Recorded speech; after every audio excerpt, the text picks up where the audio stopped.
Problem 4.9 set a और b given है, find number m of functions from a into B.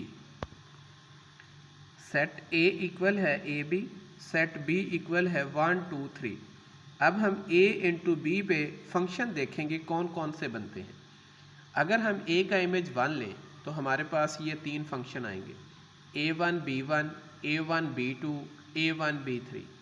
और अगर a का इमेज 2 लें तो फिर ये तीन फंक्शन बनेंगे, a2 b1, a2 b2, a2 b3। और ऐसे ही अगर हम a का इमेज 3 लें तो फिर ये तीन फंक्शन बनेंगे, a3 b1, a3 b2, a3 b3। तो देखें ये टोटल हमारे पास 9 फंक्शन बने हैं a इंटू बी पे।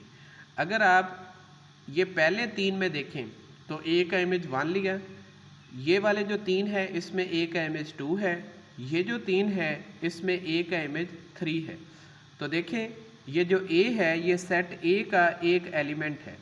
तो इस एक एलिमेंट के लिए जो इमेज की चॉइसेस हैं वो तीन है। वो क्यों तीन है?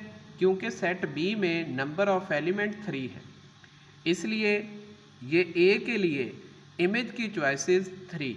ऐसे ही देखें ये सेट b के भी इमेज की 3 चॉइसेस हैं। वो कैसे? ये देखें पहले कॉलम में b का इमेज हमने 1 लिया है, ये दूसरे कॉलम में देखें जो b का इमेज है ये 2 है, और ये तीसरे कॉलम में b का इमेज 3 है। तो a के लिए जितनी इमेज की चॉइसेस हैं मल्टीप्लाई b के लिए जितनी इमेज की चॉइसेस हैं उनको मल्टीप्लाई कर दें तो जो आंसर आएगा वो फंक्शन बनेंगे a इंटू बी पे। अब a की नंबर ऑफ चॉइसेस 3, b की भी नंबर ऑफ चॉइसेस 3, तो 3 मल्टीप्लाई 3 9। तो ये टोटल 9 फंक्शन है a इंटू बी पे। अब देखें यहाँ पे भी यही लिखा है कि there are 3 choices 1 2 3 for image of a, यानी a के इमेज के लिए ये 3 चॉइसेस और 3 choices for image of b, b के इमेज के लिए भी ये 3 चॉइसेस। तो इसलिए ये हमारे पास जो नंबर m है of function from a into B ये इक्वल आ जाएगा 3 मल्टीप्लाई 3 इक्वल टू 9। इसको हम लिख सकते हैं 3 रेज़ टू पावर 2। अब ये 3 क्या है? नंबर ऑफ चॉइसेस यानी b के एलिमेंट, और ये 2 क्या है? Number of element of a। तो ये हमारे पास 9 फंक्शन बनेंगे a इंटू बी पे। b पार्ट में फाइंड करना है फ्रॉम b इंटू a। तो अब देखें आप b का जो एक एलिमेंट है इसके लिए जो इमेज की चॉइसेस हैं वो ये 2 हैं, ये 1 की भी 2 है, 2 की भी 2 और 3 की भी 2। तो कहते हैं देयर आर 2 चॉइसेस a और b for each of the 3 element of b, यानी b के हर एलिमेंट की जो इमेज की चॉइसेस हैं ये वाली 2 है। तो हमारे पास ये जो m फंक्शन है फ्रॉम b इंटू a, तो वो क्या आएगा? 2 मल्टीप्लाई 2 मल्टीप्लाई 2, यानी हर एलिमेंट की इमेज की चॉइस को हम मल्टीप्लाई कर देंगे। तो इसकी भी 2 है, मल्टीप्लाई इस 2 की भी 2, मल्टीप्लाई इस 3 की भी 2। तो इनको मल्टीप्लाई करें तो ये 2 रेज़ टू पावर 3 आएगा इक्वल टू 8। तो ये b इंटू a हमारे पास टोटल 8 फंक्शन बनेंगे।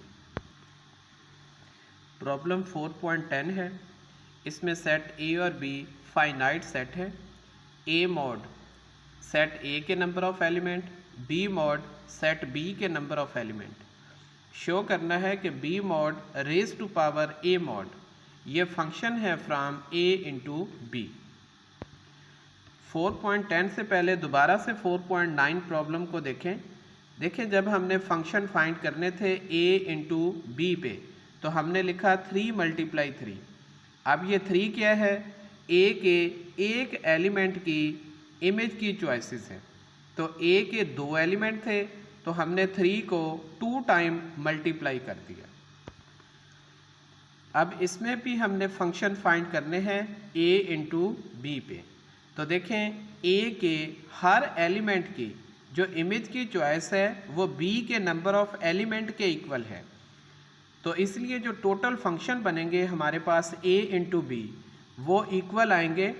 अब देखें a के एक एलिमेंट की जो इमेज की चॉइस है वो है number of element in set b, दूसरे की भी number of element in b, up to so on. ये उतने टाइम b का number of element in B multiply होंगे जितने सेट ए में नंबर ऑफ एलिमेंट है। तो अगर हम इनको 3 टाइम मल्टीप्लाई करें तो इनकी पावर 3 बनती है। अब हमने इनको number of element in set A यानी ए मॉड इतने टाइम मल्टीप्लाई किया, तो इसलिए ये इक्वल आ जाएगा B mod raise to power A mod. तो हमारे पास इतने नंबर ऑफ फंक्शन बनेंगे फ्रॉम ए इंटू बी। तो ए इंटू बी फंक्शन आपने फाइंड करने हैं, तो बी के नंबर ऑफ एलिमेंट बेस बन जाएगी, ए के नंबर ऑफ एलिमेंट पावर बन जाएगी। तो ये फार्मूला है ए इंटू बी फंक्शन की तादाद मालूम करने के लिए। Problem 4.11 let function f from a to b and g फ्रॉम b to c defined by diagram. Find composition function g of f from a to c। इस डायग्राम में देखें, ये सेट a है, ये सेट b, ये set c। अब function f a to b है और function g b to c है। हमने g of f फाइंड करना है और वो a to c है, ये हमने फाइंड करना है। अब देखें सेट a के एलिमेंट हैं a b c, तो पहले हम g of f of a find करेंगे, वो इक्वल आएगा g of f of a। अब देखें f of a की वैल्यू y है, ये फंक्शन f है, a पे ऑपरेट हुआ तो f of a इक्वल आ गया y, तो f of a की जगह y आ गया। अब हमने g of y फाइंड करना है, तो देखें ये b to c ये फंक्शन g है, तो g of y इक्वल आया t के, तो g of y t आ गया। तो g of f of a की वैल्यू आ गई t, यानी a अंडर f y पे मैप हुआ और ये जो y है अंडर g t पे मैप हुआ। तो आप देखें ये जो a है वो अंडर g of f इस t पे मैप होगा। ऐसे ही g of f of b find करेंगे, वो इक्वल आ जाएगा g of f of b। अब देखें f of b हमारे पास x है, तो इसकी जगह x आ गया। फिर g of x ये s है, तो g of x s आ गया। तो g of f के अंडर ये जो b है वो s पे मैप होगा। ऐसे ही g of f of c find करना है, तो ये आ जाएगा g of f of c। अब देखिए f of c y है, तो इसकी जगह y आ गया। फिर g of y वो t है, तो g of y t आ गया।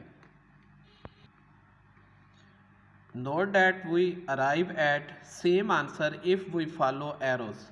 ठीक है, वो कहता है कि अगर आप इन एरो को फॉलो करें तो फिर भी हमारे पास सेम आंसर आएगा। तो देखें ये a y पे मैप हो रहा है अंडर f और y t पे मैप हो रहा है अंडर g, तो ये जो a है वो t पे मैप हो जाएगा अंडर g of f। ठीक है, ये a से t पे चला गया। ऐसे ही b से x पे है, ये अंडर f है, x से s ये अंडर g, तो ये जो b है ये under g of f s पे मैप होगा। ऐसे ही c मैप हो रहा है y पे, y t पे है, तो ये जो c है ये t पे मैप होगा अंडर g of f। 4.12 है let function f and g be defined by f of x equal 2x plus 1 and g of x equal x square minus 2। Find formula defining composition function g of f and f of g। तो a part में हमने g of f find करना है, ये equal आ जाएगा g of f of x, g as it is, f of x की ये वैल्यू हम पुट कर लेंगे, तो f of x की जगह आ गया 2x प्लस 1। अब हमने g of 2x plus 1 find करना है, तो ये जो फंक्शन g है वो ये गिवन है, इसमें हम इस x को रिप्लेस कर देंगे इस 2x प्लस 1 से, तो x की जगह ये 2x प्लस 1 आ जाएगा। तो g of 2x plus 1 equal आएगा, ये x स्क्वायर है तो ये 2x प्लस 1 का होल स्क्वायर, ये माइनस 2 एज इट इज़, इसका स्क्वायर ओपन कर दें 4x square plus 4x plus 1, ये माइनस 2 एज इट इज़, तो ये 4x square plus 2 plus 1 minus 2 minus 1 आ जाएगा। ये b पार्ट में f of g of x find करना है, तो ये आ जाएगा f ऑफ gx। अब ब्रैकेट में gx है तो gx की वैल्यू x स्क्वायर माइनस 2 ये आ जाएगी। अब हमने f of x square minus 2 find करना है, तो f ऑफ x इक्वल है 2x प्लस 1, इसमें x को रिप्लेस कर देंगे x स्क्वायर माइनस 2 से, तो ये 2 एज इट इज़, x की जगह x स्क्वायर माइनस 2 आ गया और ये वाला प्लस 1 एज इट इज़, ये आ जाएगा 2x स्क्वायर माइनस 4। तो +1 एज इट इज़ 2x² -4 + 1 -3, ये इसका आंसर है।